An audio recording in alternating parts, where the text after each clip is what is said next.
tell, we have a panel substitution and welcome Judge Davis on board in this case. Give me just a moment here.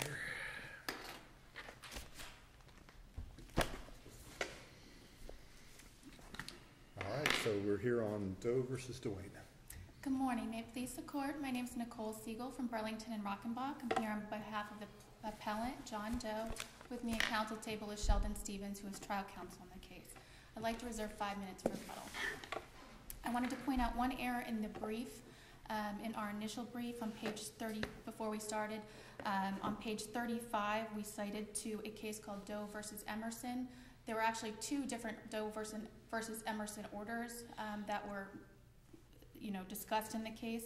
The one on page 35 of our brief was the wrong citation. It should be referencing the order which was attached to the defendant's motion for summary judgment at volume 6 of the record from pages 1031 to 1037. So I just wanted to clear that up and apologize if that caused any troubles.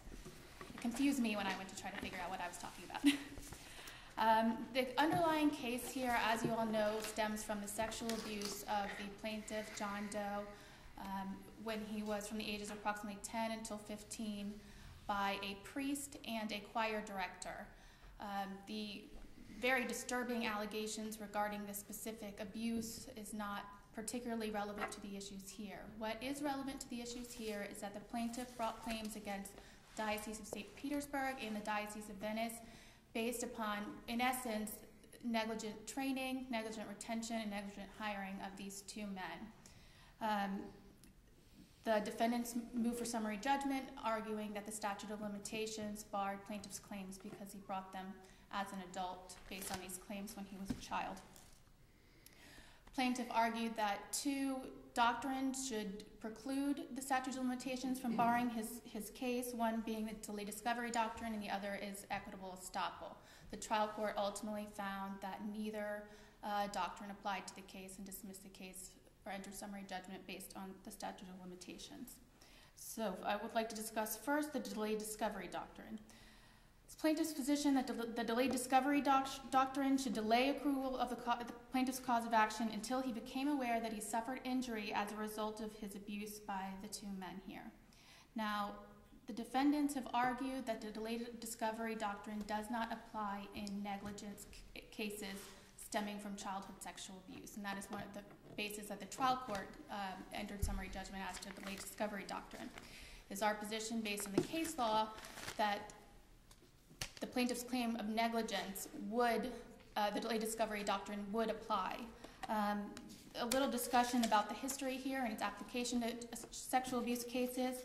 In 2000, the Florida Supreme Court issued the case of Herndon versus Graham, which was the first time that a Florida court applied the delayed discovery doctrine to a case of childhood sexual abuse.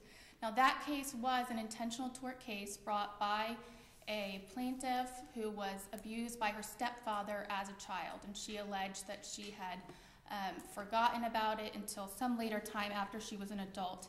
And the court ultimately determined that, now while that was an intentional tort case, there's nothing in that opinion which says that the doctrine would only apply to intentional tort cases based on sexual abuse. But there was the allegation of traumatic amnesia. There was, and And the delayed discovery doctrine is on the idea that the cause of action doesn't even accrue until the individual is aware or should be aware of the cause of action. So if it's amnesia that causes you to not be aware of the cause of action, and you don't allege amnesia, whether it's intentional tort or not, how does the delayed discovery doctrine apply when it goes to knowledge of accrual? Our position is that the traumatic amnesia, while the case in Herndon was traumatic amnesia, and the court does discuss and specifically indicate cases of traumatic amnesia, that Herndon still supports application of the discovery in this case. What we have alleged here, we have not, and I agree, there are no allegations, and we don't have any evidence that, we don't use the word amnesia, he never testifies to amnesia, our experts don't use that phrase. What we have here is that Doe testified that he testified that several years soon after the abuse, one of the abusers was arrested, and there was a discussion about, well, why didn't you come forward during his deposition? Why didn't you come forward at that time? And he testifies, at that point, I'd quashed it and buried it down, the memories of the sexual assault. He thought it was, he wasn't going to tell anyone at that point. We have presented the affidavit of Dr. Mayer, who's a psychiatrist, and Dr. Mayer testified that Doe developed a pattern of intense, unconscious psychological denial as his primary coping mechanism in order to deal with the abuse. This prevented him from discovering the causal connection between his lifelong mental problems and the sexual abuse. So it is our position that Herndon supports application in this case, and that is based on... That testimony, though, says it prevented him from discovering the relationship between his mental health issues and the abuse. Didn't say that it made him such that he didn't realize he'd been abused. And in this case, it's not only just the abuse, but it's the failure to supervise that goes to the abuse. So the fact that he didn't equate his mental health conditions, the measure of his damages, to the cause of action doesn't necessarily mean that he is not aware of the cause of action, or does it? Well, you're skipping. I'm skipping right along here. That is, Killing Hamlet in the first act. We believe that the failure or the inability to make that causal connection between the abuse and the injury does again support the application of the delayed discovery doctrine, and that is based on statutes and some of the case law, which I will go through right here. And I haven't discussed it yet, but it's obviously in the briefs, and y'all know what the case is about. One of the statutes relied on by the defendants is Section 9511, subsection 7. And in that subsection, the legislature codified essentially the delayed discovery doctrine to intentional tort cases. Now, we don't believe that that applies here because we understand that applies to intentional tort cases. It also was enacted after the statute of limitations would have barred plaintiff's causes of action. But the language from that statute is helpful because it is discussed as a codification of the common law delayed discovery doctrine. And what it says is, an action founded on alleged abuse may be commenced at any time within 4 years from the time of the discovery by the injured party of both the injury and the causal relationship between the injury and the abuse. And so the use of, I think, the connector "and" there between the injury and abuse indicates that there is some other injury other than the fact of abuse itself. And what the defendants have argued, and I think their position is that the abuse itself should have put him on notice. And he knew that at that point there was some damages. And they cite the case Christiani, which was a 1950s case where there was a car accident, and the plaintiff knew that he was injured at that time, but later, found out that he was going to go blind because of, so his injuries were worse than what he had originally thought. And I think that case is distinguishable, and I think that the language from 9511 subsection 7 really makes clear that this is the delayed discovery doctrine applies to that causal connection, or indicates that accrual occurs when that causal connection is made between the injury and the sexual abuse. Well, there's a distinction between notice of negligent act and notice of its consequences. If you look at the intentional torts and the professional malpractice, there's not a notice or there's a specific provision about notice, knew or should have known. Mm-hmm. In a negligence action under 9511 subsection 3, there's no knowledge requirement for a negligence action.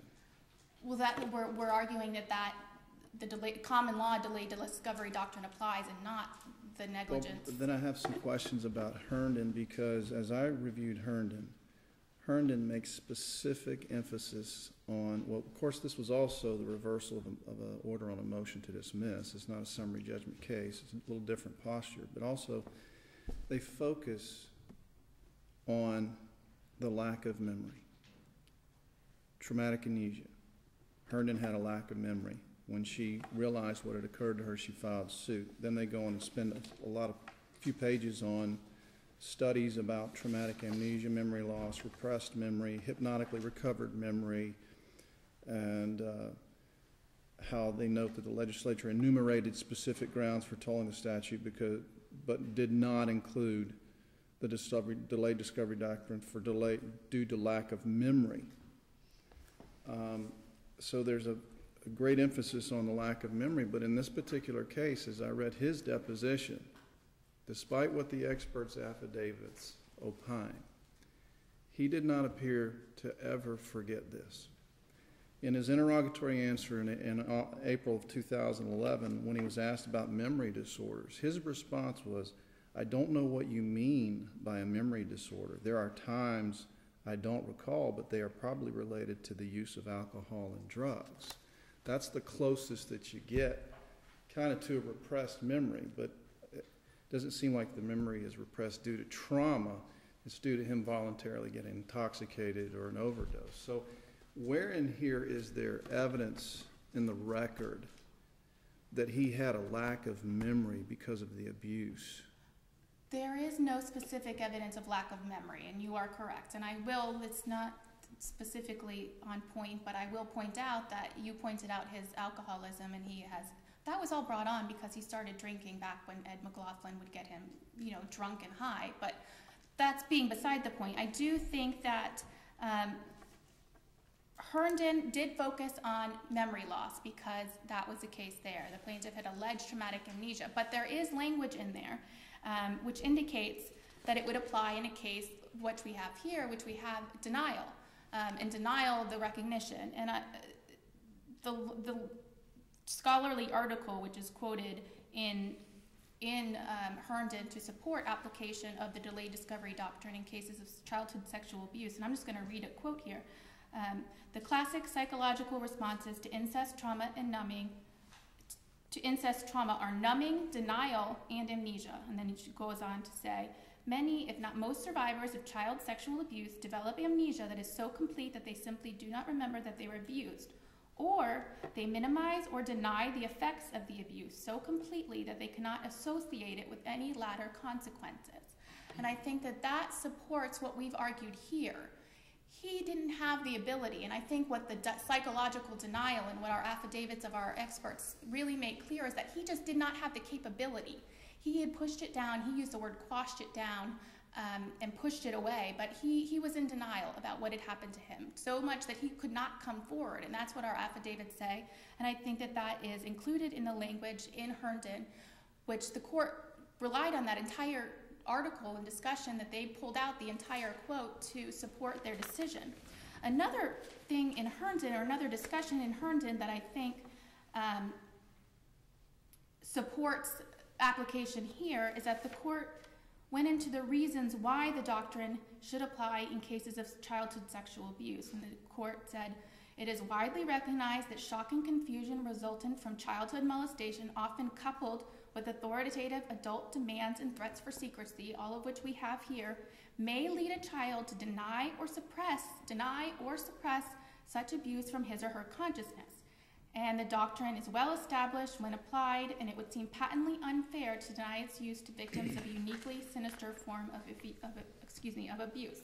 And so I think that language also, when the court's talking about the purposes of why it should be applied here, also indicates that the court is open to denial of the abuse as another possible indication of when it could be used.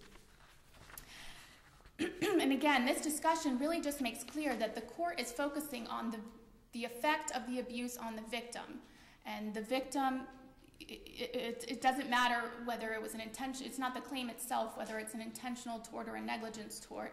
The victim is suffering from the same problems which keep him from being able to come forward, regardless of whether it's a negligence claim or an intentional tort claim. So I hope that answered your question, Judge Sleet, that I do agree, but I think that it is still supported here to apply it in a negligence claim. And then going to what Judge Davis, you led into earlier, or that it would apply in this case, even though he does not allege traumatic amnesia. It does answer the question, and I think if you had Herndon alone, it may be a little more convincing, but we have Davis, which doesn't deal with the same cause of action, but yet the Supreme Court in Davis saw fit to address Herndon. And what they said, they decided that a breach of fiduciary duty, that intentional tort delayed discovery does not apply because it's not specified in the statute. And they said that we find the 5th DCA view to be better to hold otherwise would result in this court rewriting the statute. So if we reverse this case, are we rewriting 95-11-7 to include negligent causes of actions that result from childhood sexual abuse? No. The court in Herndon did not rely on subsection 7 to make its decision because it wasn't applicable, because it hadn't been enacted yet. So what the court in Herndon said is, actually the court in Herndon doesn't use it as a statutory endorsement. All they say is subsection 7 doesn't apply. We're finding that delayed discovery doctrine applies to this case even though we can't apply 95-11 subsection 7. We're using the common law, doctrine here as opposed to the statutory doctrine. Now in Davis, the court said something which it did not say in Herndon, is that it had considered 95-11 subsection 7 as a statutory endorsement for its decision, but again, its decision in Herndon wasn't founded on that subsection because that subsection clearly and expressly did not apply. They just said, oh, well, this is something that kind of helped boost our decision. I do not think that the court in Davis says that there has to be a statutory endorsement for application of the doctrine. Ms. Siegel, you're at the 15-minute mark. Oh, goodness. I'll briefly get into the estoppel argument for it, and then I'll try to save a couple of minutes here. If the court finds that delayed discovery does not apply, then our position would be that our alternative argument is that the defendants are equitably stopped from relying on the statute of limitations. Our allegations of estoppel are based on Father Nick's comments or statements to John Doe when he told him about the abuse. Nick asked him if he had told anyone, and then told him not to tell anyone about what had happened. We have presented the affidavit of Reverend Thomas Doyle, who testified that Nick's actions were consistent with the manner commonly used by the church to have victims to succumb to their pressure. This was a form of religious duress, whereby victims were prevented from making claims for fear that they would sin and bring peril onto their souls. And he said that Nick's actions were consistent with that, and that the effect on Doe was the same. I'm out of time here, but the defendants have primarily argued that estoppel should not apply. They've raised several arguments, but one is that estoppel should not apply because, and the trial court actually found that Doe gave several reasons for not coming forward. But one thing that he did say is he's testified, he was asked, did you go to anyone else after you told Father Nick? And he said, no, Father Nick told me not to. So he specifically said that he did not come forward at that time because Father Nick told him not to. Father Nick told him that it would, his family would get kicked out of the church and that he was also going to take care of it, which he never did. I don't know that there's any support for an indication or for a finding that there has to be only one reason why someone didn't come forward. There are always many reasons, especially in a case such as this, where there are probably lots of things going on which may or may not have, come into his head as far as why he wouldn't want to come forward. Excuse me. And unless there's any questions from the court, I will reserve the rest of my time for rebuttal. You'll have about 2.5 minutes. Okay, thank you.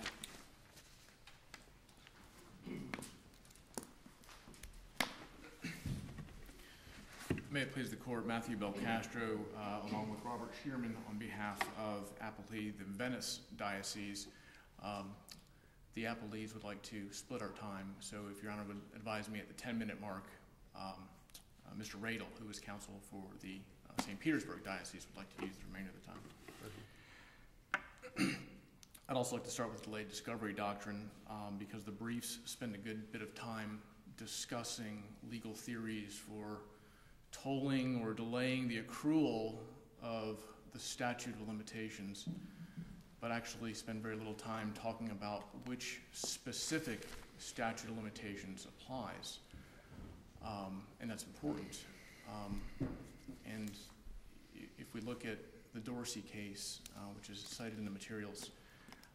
It goes to a great deal of discussion about the applicable statute of limitations and finds, under facts that are basically identical to these, that the appropriate limitations period is found in 95.113, which deals with negligence claims.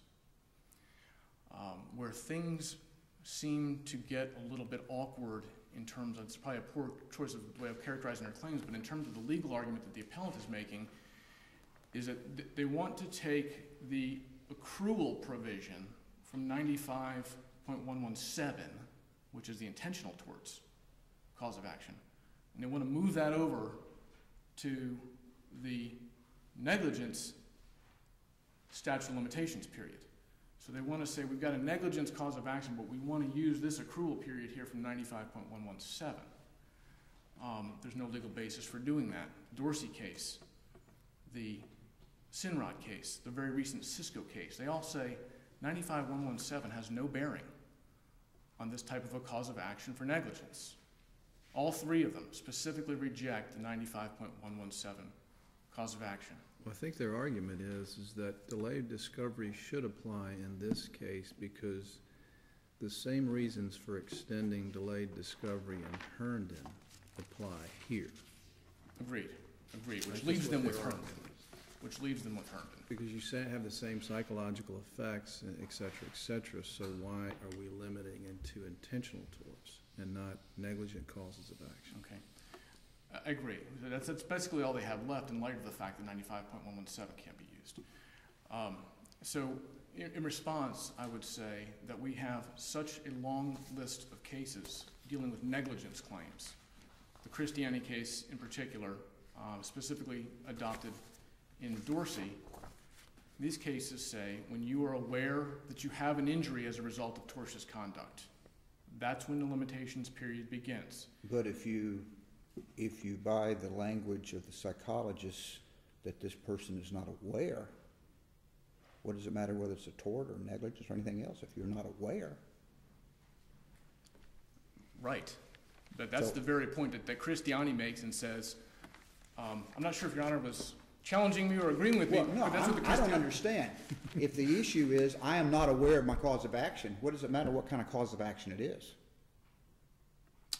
Well, I think the Florida legislature apparently So if I'm aware I have a tort, if I'm not aware I have a tort, I get a break, but if I'm not aware I have a negligence, I don't get a break. That appears to be the case. Apparently the Florida Supreme Court and the Florida legislature have said... In Davis? Did the Florida Supreme Court say that in Davis? In Davis, they said... the 5th District distinguished Herndon from the other cases in dealing with the non-intentional torts, where the defendant's wrongful conduct caused a mental condition which results in the plaintiff's delay in filing suit. Correct. It doesn't say delay in filing a tort action. But it says delay in filing suit. If the defendant's conduct creates a condition in which the person is not aware of the accrual of cause of action, I don't see that limited to a tort. Who's the defendant in that case, though, Your Honor? I don't think it matters. I think it says Herndon's, and then they go ahead and say that the 5th District's rationale is a better rationale. And it seems to be saying that Herndon's rationale was, it happened to be a tort case. Well, let me ask you this. Is Herndon limited to only traumatic amnesia cases? I believe so. I believe it is. Why is that? There have not been any cases... If you've got a doctor that says that this person may not have had amnesia, but was not aware of their cause of action because of other psychological reasons, that language in the Herndon case and in the treatise the Herndon case relied upon is not applicable? Let me give you the 4th DCA in Cisco instead of Matt Belcastro on the law. The 4th DCA says we've had more than 10 years since Herndon came down. The legislature knows about Herndon. For whatever reason, whether it's appropriate or not, they chose not to extend it to even if Davis goes one way, Cisco, a district court, goes another way, and since 10 years has passed, obviously Davis is wrong. He's been wrong before, I can assure you. Davis has. No relation, I'm assuming? The Davis versus Monahan court does conclude that the Herndon case is limited to its facts. And the facts of that case, Okay, are the facts sexual conduct? Are the facts intentional tort? Or are the facts traumatic amnesia? there are two facts that are distinctly different from our case. Well, okay, but I want to go back to what you understand, that language where it says Herndon is limited to the facts. I want to know which facts do you understand that a court opinion to be referring to? That it has to be the fact of of traumatic amnesia, or the fact that this was an intentional tort case, or the fact that this resulted out of a sexual abuse setting? All three. Sexual abuse claims against the perpetrator. That is Herndon. Okay, where you have traumatic amnesia. So if Herndon is limited to the facts, then it's limited to cases arising out of sexual abuse in this type of situation, sexual abuse of a minor. I agree. I Okay? agree. I think So if Herndon is limited to cases arising out of sexual abuse of a minor, and if, as Davis says, Herndon is doing this because we're talking about the conduct of a perpetrator that creates a mental condition that precludes the individual from being aware. It didn't say sexual amnesia, it didn't say amnesia, it just says precludes them from being aware. Why doesn't the delayed discovery doctrine apply then if you've got a doctor here that's saying that he wasn't aware because of the repression and the denial? Why isn't that a factual issue to let the jury have? I'll give you two things. First of all, our defendants, the ones that are involved here, did not create the condition. Okay, that's what the language says from the Davis versus Monahan case. We didn't create this condition. They're suing us based on negligent supervision, effectively. All right, so when you've got a defendant, a perpetrator of sexual abuse that creates this condition, the Supreme Court in Herndon says, well, that's a compelling reason that we are going to find the delayed discovery doctrine applies. The fact that the agent of the church, non-perpetrator, says, don't tell anybody, I'll take care of it, and then doesn't do anything, comes back later and says, did you tell anybody? No, or don't tell anybody. That doesn't create some psychological situations, that child that says, man, even the people that I trust don't help me? Not such that the legislature has recognized a basis to extend the... Isn't that what the doctor said? Isn't that what the doctor's opinion was here? That this child had been such that he had thought nobody would help him. He said that he failed to recognize a causal connection. That is not sufficient. That is not sufficient under Herndon. It's not sufficient under the statutory basis. It's not sufficient under Herndon because although it is coming out of a sexual abuse setting, and there is opinion that he does not recognize the accrual of the cause of action, but it's not sufficient under Herndon. Correct. We have a plaintiff in this case who in 1991, he's at the age of majority. He has a conversation with his parents. They say, did he do any of this to you? No, I didn't. No, he did not. Okay, well, in deposition, well, why didn't you say something at that point in time? I didn't want my dad to go beat him up. He was going to get his in jail. All right, I didn't want this to be publicly known. He's aware at that point in time. Okay, these facts are inescapable. He's aware at that point in time, not just of the conduct, but of the significance of it. My dad's going to go beat him up. He's going to get his in jail. All right, these facts are stuck in the record. They can't get around that fact. So whether there were additional psychological trauma associated with it, I don't know. But what the Florida legislature and the Herndon court have said to us is, we've got traumatic amnesia. Under those facts, we'll delay the running of the statute of limitations. Well, let me ask you the hypothetical. This is not this case. If all we had was the psychiatrist or the psychologist's testimony, and you didn't have these statements about he's going to go beat my dad, that type of thing, would it have applied then? In other words, what I'm asking is it his testimony that trumps the psychological testimony? Or would it never apply either way? I think his testimony takes us out of the realm of possibility. The fact of the matter is, we have hundreds of years of jurisprudence that say in a negligence cause of action, once you're aware that you're injured, it doesn't matter if you don't know the full extent. That day, the statute of limitations runs. All right? And you can even look in the Herndon case, the court says that they're talking about that there are statutorily enumerated grounds for tolling the limitations period. And the court says, well, we know that this isn't one of the tolling mechanisms, so we have to, I'm not going to say they sort of, figured out a way around it, but they did. They said, listen, this isn't tolling, this is an accrual issue. So the court says we're going to let the statute of limitations accrue at this point in time when the plaintiff becomes aware of it. So I think that amnesia aspect is absolutely critical, not the causal connection.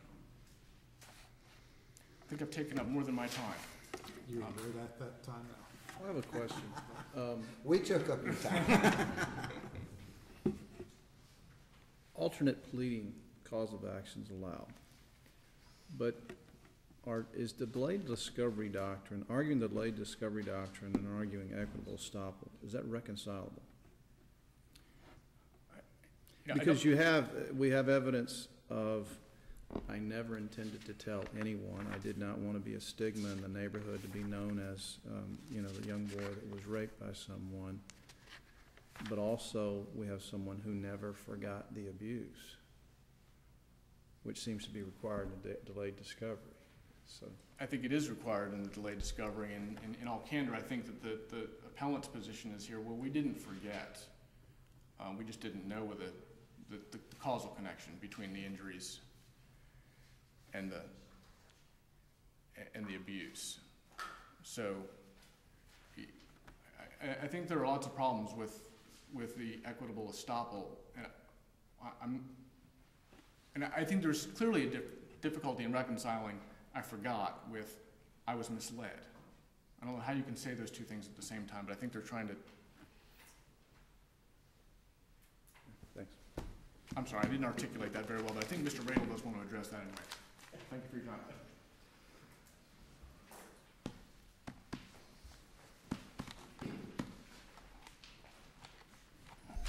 Good morning, Your Honors.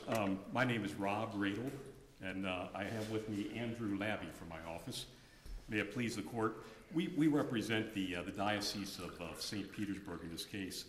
I'd like to begin, Your Honors, with simply addressing a few of the facts that we think are important from the perspective of the Diocese of St. Petersburg that haven't been brought out yet. We know, of course, that the alleged abuse occurred between 1984 and 1987. We know that Doe alleges that he told Father Nick about this alleged abuse. He said, Father Ed is doing things to me around Christmas of 1984. At the time that Doe advised Father Nick, the problem was, of course, that the Diocese of Venice was the employer of Father Nick, and he was no longer part of the Diocese of St. Petersburg. The two dioceses became separate entities in September, officially in October of 1984. They began in September of 1984. The Diocese of Venice took control of things, but as far as the records are concerned, in October of 1984, they became separate entities. That's replete in the record. Monsignor Muldoon testified to that, and it's also in our brief, Your Honor.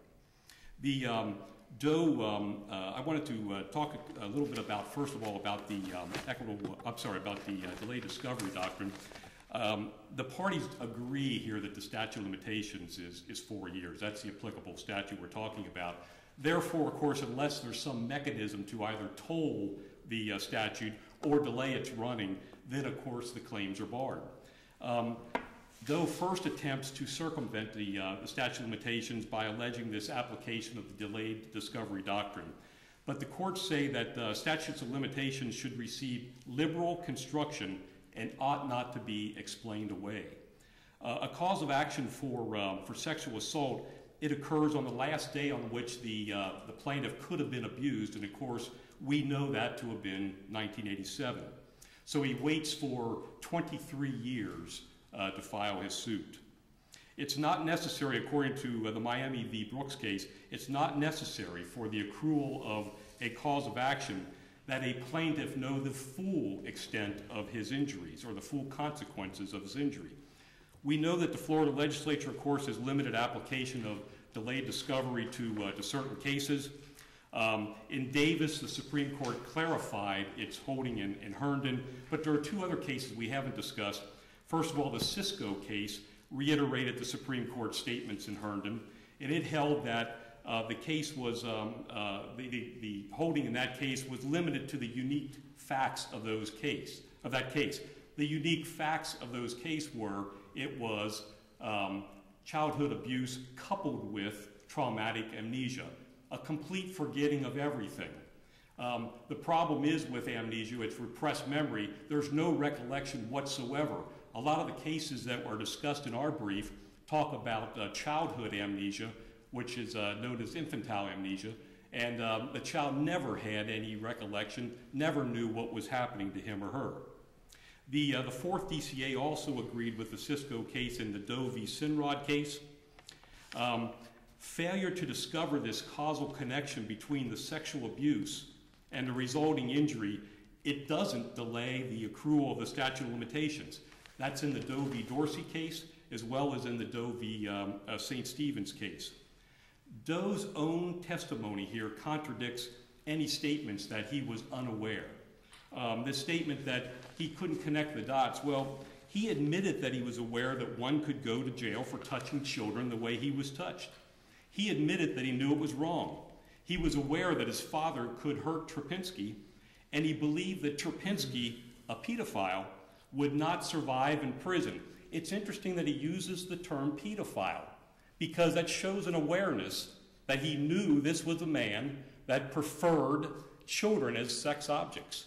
He knew that this is a man that would, quote, get his due in prison because he's a pedophile.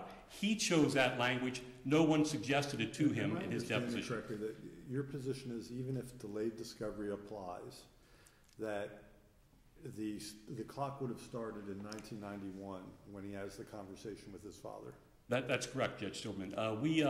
We feel that, first of all, it doesn't apply, but for sake of argument, if it does apply, then his own testimony would say it couldn't possibly apply to him under these set of circumstances. I think Judge Davis asked the question earlier as to whether he is bound by that testimony when, at least arguably, Dr. Mayer seems to conflict with the testimony. Dr. Mayer seems to say that the damage was such that he was incapable of going forward. Well, again, you can't have a plaintiff that testifies one way and then comes back with an affidavit and tries to say that's not what I said. Here, what we have is at the last minute they filed these 3 affidavits. So your answer to my question is that even if the expert says that the plaintiff is bound by his own testimony? I believe so, Your Honor. Is there any authority that addresses that kind of conflict? I don't have that other than to say that, again, a plaintiff cannot dispute his own testimony, so why would a doctor in an affidavit just before the argument on the hearing, argument at the hearing for a motion for summary judgment? I think in your typical auto accident case that makes perfect sense. Here we have traumatic psychological injury, which Herndon seems to address in the context of amnesia, but at the same time, I'm not sure that the analysis applies from an auto accident case where the plaintiff says, no, I really wasn't hurt, and then there's a doctor who says, the plaintiff was hurt really badly.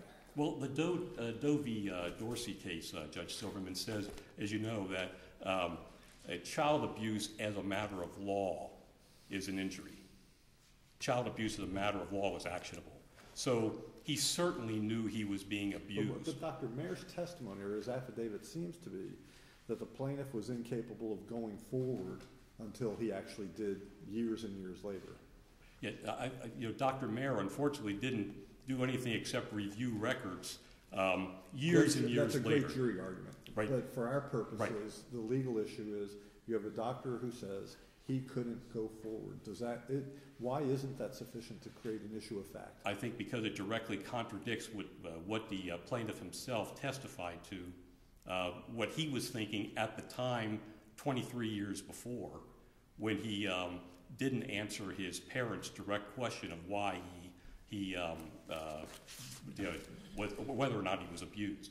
He denied it. He had the opportunity then, and he testified to us that there were various reasons why he denied it. None of those were because I forgot about the abuse. And in fact, his own counsel stood up. And I agree. There's no testimony that he forgot about it. And I don't even think Dr. Mayer suggests it in that way. He seems to characterize it more along the lines of he could, because of the nature of the injury, he simply couldn't come forward. He was incapable of pursuing his legal remedies. To put it crassly, if you abuse somebody psychologically such that they can't psychologically pursue their action, you win. Well, and that I think would be the problem. That would occur in every single case. But there are several cases which we cited that talk about various Every single case you're going to have a psychologist come in and say that. You possibly could. You could.